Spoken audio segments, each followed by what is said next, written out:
Welcome back, everybody. This is day 15 of the Squiggly Careers Skills Sprint. So you've done a lot of sprinting, but there is still more to go. And the skill we are going to focus on today is about work-life fit.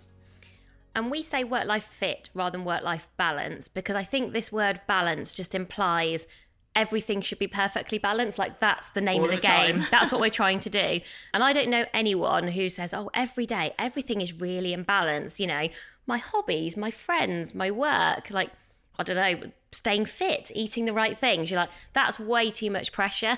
And I think fit has just always worked better, certainly for both of us, because I always feel like, oh, we're fitting things together, sort of almost like a puzzle in the way that works for us. So I think just think about like how you frame this in a way that's useful. And I think two things to watch out for here with kind of work-life fit. The first one is what scientists call enmeshment. And this is where basically you become your work. So your identity is so wrapped up in the work that you do, you sort of don't exist outside of your work, which sounds really dramatic, but I can think of specific moments in my squiggly career where that has definitely happened to me. You know, where you just feel like you're getting up, you're working, you're going home, you're probably maybe doing a bit more work, or maybe you're doing things in the evening that are work related, and then you're sleeping. And then you're perhaps so tired from all the work, you just don't do a lot else. And often it's where the kind of signals, I think, are where you're like cutting other things out of your life. Maybe you're saying no to seeing friends, or maybe your hobbies kind of go by the wayside. So enmeshment is kind of never good for us. Our work is usually worse, actually, when our work becomes our identity. And then the second thing, which perhaps feels a bit less significant, is just this idea of blurred boundaries. I think with people working in a more hybrid way in the main, the temptation for our work to sort of spill over into the rest of our lives, I just think is more present. There's sort of such good pros of the fact that we can work from more places and spaces, but I think one of the challenges is that we then suddenly have to figure out, how do you kind of shut down the tab of work so that you can then be present in other kind of parts of your life. And when we did have such a clear distinction, like you went to work was a place you went to, it was just easier because it was a physical location.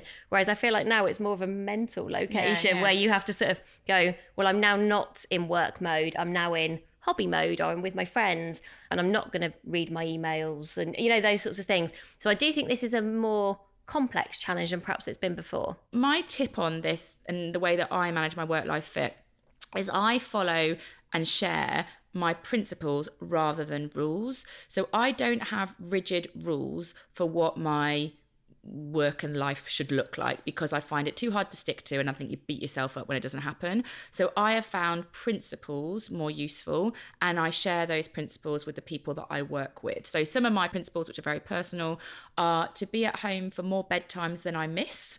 So we will often be at events or doing things in the evening, or I'll just be socializing because I like doing that. But I really have this strong principle that basically I need to be in for 3 nights if I'm going to be out for 2, is kind of how I manage it. Sometimes that doesn't work, but don't beat myself up, but that's the principle I try and work to. Another principle is I can do early mornings or I can do late nights, but I try to avoid doing both in the same week because I just get tired, and I know that sleep is just an important thing for me. And then another principle is you can fill my week but leave my weekends free.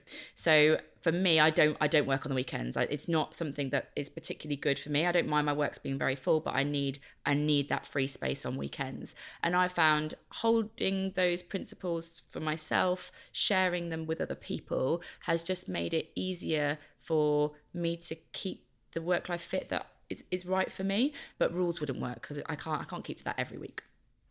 Yeah, it's interesting. I think I do something similar, but that perhaps is slightly more zoomed out. So I find it really helpful to have a sort of work in progress success statement.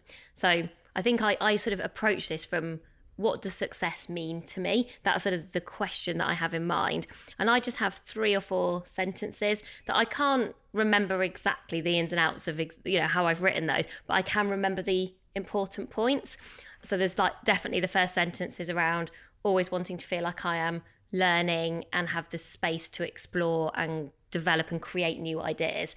And actually work-life fit for me is like, well, if I'm not able to do that in my week, that doesn't feel like my work and life is fitting together well, even though that's kind of a work statement. And then I have this phrase that I always come back to, which is moments that matter. So I want to be there for the moments that matter for my friends and my family.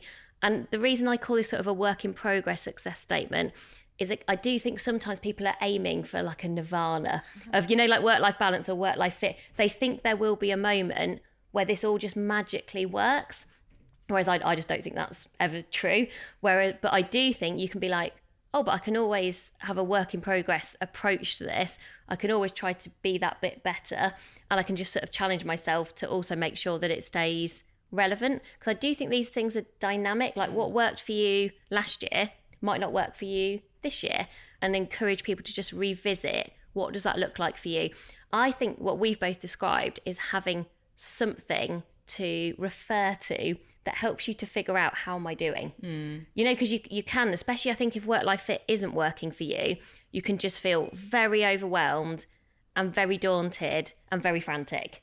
And so if you have something to go, well, this is why it isn't working, this is what it would look like instead, at least that's a starting point. Because I know in those moments where it's not working, it just feels horrible. And also I think that trapped, I think that's how people describe it. I feel really trapped.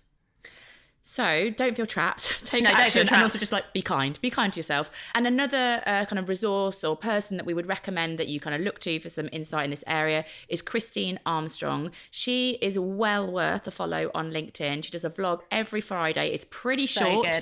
It's always quite funny, but it gives you lots of advice on kind of work and productivity and some of the topics we've covered in the skills sprint, like time management and things, but it just does it in quite a light but very useful way. So give Christine Armstrong a bit of a follow. So that is the end of today's episode. We'll be back for episode number 16 tomorrow.